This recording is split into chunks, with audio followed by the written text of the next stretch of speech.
Rich here with Totally Electric Guitars. Today we're going to talk about how to write guitar harmonies.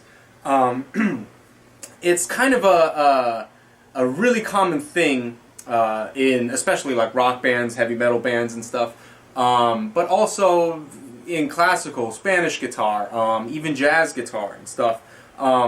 There are a lot of the times when you want a melody, but you want a counter melody to play on top of it, and which is something like what you just heard. Incidentally, what you just heard is kind of an excerpt from Mr. Crowley by Ozzy Osbourne. Those of you metalheads out there, you probably already recognize that. But nonetheless, it's a really fine example of how you can layer two guitars to create this really like harmonious effect. If you listen to like Iron Maiden or early Metallica, they do it all the time. You know, if you think of like the introduction of Battery or And Justice for All, or if you listen to like Fear of the Dark by Iron Maiden, pretty much almost every Iron Maiden song has guitar harmonies in it.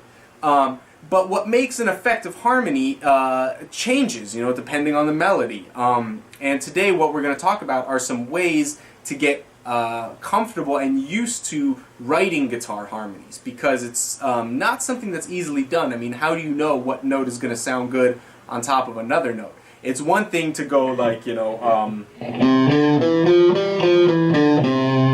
then do the same thing starting on the same note, but you know, an octave higher, you know. That doesn't have that much of an effect because you end up with just unison lines.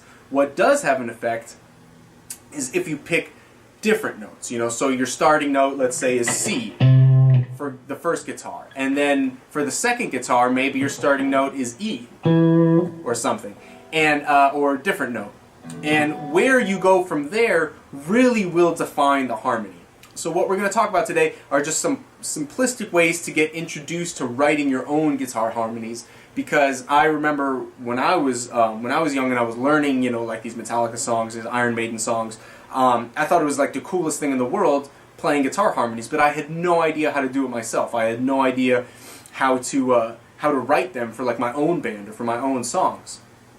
Part of the reason was that I didn't have a looper pedal back then. You know, like looper pedals were really sort of almost non-existent back then. But now with a loop pedal or with like, you know, Logic or Pro Tools, you can pretty much layer whatever you want. So it does help a lot if you have a looper pedal. If you don't, however, you can record stuff on your phone, you can record stuff on your computer, you can record stuff any which way possible, and then play a melody on top of that, and then boom, all of a sudden you're harmonizing guitar lines. So what I'm going to do is I'm going to show you some simplistic ones, and then show you maybe a little bit more complicated ones, and then I'm going to show you that one I just played, the Mr. Crowley example, to kind of show you what can be done eventually after kind of learning what notes sound best with other notes. So stick around, a lot of good info coming your way.